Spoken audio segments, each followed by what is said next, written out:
හරි.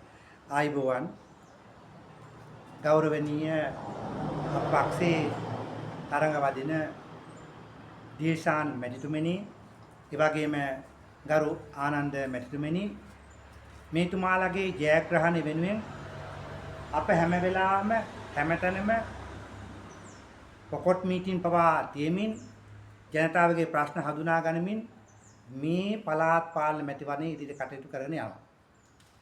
ඒ වගේම තමයි අපි යම් බලයක් ඉල්ලන්නේ ජනතාවට වැඩ කරන්න මිසක් ජනතාවගේ දේවල් පූරාගෙන කන්න නෙමෙයි. ජනතාවට අපි සහන සලසලා ජනතාවගේ අඩුපාඩුකම් බලලා ඒ ඇත්තන්ට අවශ්‍ය කරන පහසුකම් අප മന്ത്രിවරු මේ අවස්ථාවේ යම් යම් වැඩසටහන් තෝරාගෙන තියෙනවා. ඒ වැඩසටහන් ගමට වැඩ කරන්න. ඒ වගේම තමයි මම මේ අවස්ථාවේදී මතක් කරන්න කැමතියි අති ගෞරවනීය අති ගරු ජනාධිපති අනුර කුමාර දිසානායක මැතිතුමාගේ ආරාධනාවකට ශ්‍රී ලංකාවට පැමිණි ගෞරවනීය ගරු අග්‍රාමාත්‍ය මෝදි මැතිතුමාගේ පැමිණීමේදී ඇතම් දේශපාලන පක්ෂයක් කවුරක්වත් නෙමේ පෙරටුගාමී පක්ෂය මහ දැවැන්ත උද්ඝෝෂණයක් කළා මේතුමා ඇයි ලංකාවට ගෙනාවේ gediye piti ලංකාවට දෙන්නද කියලා. නමුත් මේක සම්පූර්ණ වැරද්දක්.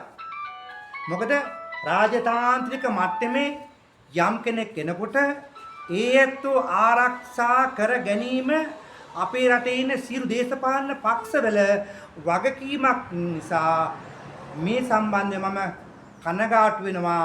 ඇයි මෙහෙම දෙයක් කරේ? නමුත් මම ඇත්ත වශයෙන්ම මම අද අදිෂ්ඨාන කරාවිලේ මමයි මේ උද්ඝෝෂණය කරන්න හිටියේ. මම කළේ නෑ මොකද අපේ රටේ මිත්‍ර භාවයට අගෞරවයක් නිසා. නමුත් ජනාධිපතිතුමනි ඔබතුමාලාගේ සහෝදරයෝ ටික ඔබතුමාලාගේ මිත්‍රයෝ ටික මේ මිත්‍රයෝ ටික මෙහෙම කරන්න හේතුව මොකක්ද කියලා වහාම සොයා බලන්න. අප වෙන දේශපාලන පක්ෂයක් ওই විදිහට උද්ඝෝෂණය කරා නම් එහෙම ඔබතුමාලාගේ වත්මන් රජයේ ආරක්ෂකයෝ ටික ඇවිල්ලා අපිට ප්‍රහාර එල්ල කරනවා. අනිවාර්යෙන් වතුර ජල ප්‍රහාර එල්ල කරනවා. ඇයි මේ පෙරටුගාමී පක්ෂයට ඔබතුමාලා බය? පෙරටුගාමී පක්ෂයත් එක්ක මොන හරි ඩීල් එකක් තියනවද? උඹලා මෙහෙම කරපල්ලා අපි තව පිටුපස්සෙන් සපෝට් එක දෙන්නම්. ඒ නිසා මේ සම්බන්ධ මම විශේෂ විමර්ශනයක් ඉල්ලන්න කැමති රජයෙන්. මොකද මෝඩි අග්‍රාමාත්‍යතුමා යම් විදිහට වැඩපිළිවෙලක් රටට කරන්න ආවේ. ඒ කරන වැඩසටහනේදී ඒතුමාලා සමේවා දැක්ක හැටි මාධ්‍යවලින් යම් විදිහට මම වුණත් වෙන රටක ජනාධිපතිවරයෙක් නා අපේ රටේ ජනාධිපතිවරයා වශයෙන් ඒ රටට ගියොත් එහෙම යම් මේ රටේ උද්ඝෝෂණය කරුවොත් එහෙම මට උනන් නිකන් සැකයක් දුකක් ඇති වෙනවා. ඇයි මෙහෙම කරන්න කියලා.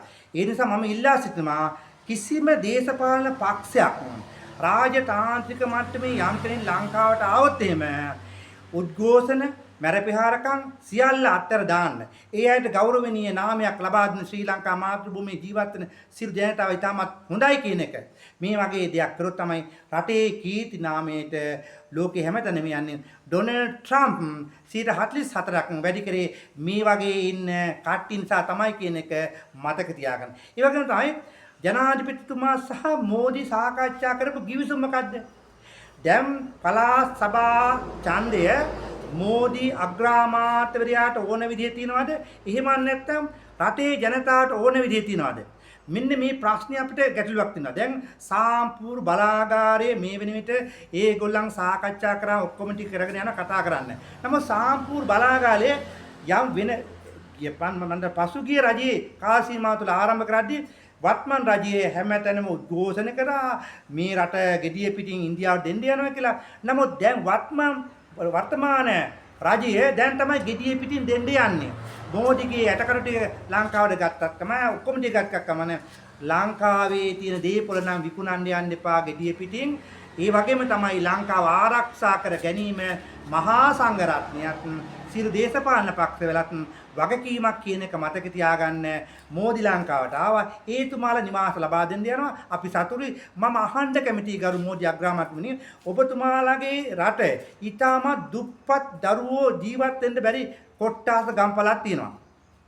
මේ ගම්පලාත් වලට ඔබතුමාලගෙන් ආධාර උපකාර නොදී ශ්‍රී ලංකා මාතෘ භූමියේටම මේ ආධාර ගලාගෙන එන්න හේතු මොකක්ද? මෙතන යටි මගුල් වැඩසටහනක් ඇති, යටි කූට්ටු වැඩසටහනක් ඇති.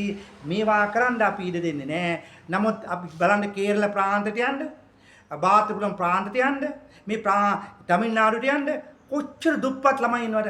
කන්න නැතුව වේලක් කන ජනතාව කොච්චර ඉන්නවද? ඒ ඉන්දියාවේ ජීවත් වෙන ඒ මහා පරිමාණයේ දුප්පත් මිනිසුන්ට සහන නොදී ලංකාවට සහන ලබා දීම සම්බන්ධව මම කනගාටු වෙනවා. ඒ වගේම උතුරු පළාතේ හදන්න තියෙන නිවාස ටික ඔබතුමාගේ රටට ගිහිලා ඔබතුමාගේ රටේ දුප්පත් ජනතාවට ඒ නිවාස ටික හදලා දෙන්න අපේ රජයේ ජනාධිපතිතුමා දක්ෂයි. ඒතුමා පුළුවන් හැටියට ණයක් හරි අරගෙන දුප්පත් මිනිස්සු සලකයි. මතක තියාගන්න දැන් කිරිබත් කන්න වෙයිද? කිරිබත් කන්න හම්බ වෙන්නේ නැහැ. මුට්ටිය කිරිබත් කන්න හම්බ වෙන්නේ නැහැ. මොනවා කන්න හම්බ වෙන්නේ නැහැ. හිට අහිදා වෙනකොට සහල් ගණන් මෙන්න මං මැටි මුට්ටියක් ගෙනාවේ නැහැ කිරිබත් වලට. ගෙනාවේ මොකද? මේ පිත්තල මුට්ටියයි ගෑස් ගණන්නේ. ගෑස් ඉහළ ගියානේ. ගෑස් වලින් උයන්න බෑ. දැන් දලටියක් හරි හොයාගෙන මේකෙන් තමයි උණු කරන්නේ. මතක තියාගන්න ජනතාවට දුන්නු සහන මොනවද? අලුත් අවුරුද්දට සහල් මල් අදිනවා ඒකත් නැහැ. ඉතින් සහල් මල් නැති හන්දා දැන් මිනිස්සු තම්බපු හාටියක් හරි ගෙනල්ලා නාඩු හාටියක් හරි ගෙනල්ලා දරුවන්ට මේ වගේ මුට්ටියක දෙවිලා බට්ටියක් කන දෙයි කිරිබත් නම් කන්න හම්බ වෙයිද දන්නේ නැබැයි ඔය ඇත්තන්ට නම් පුළුවන්. ස්තුතියි.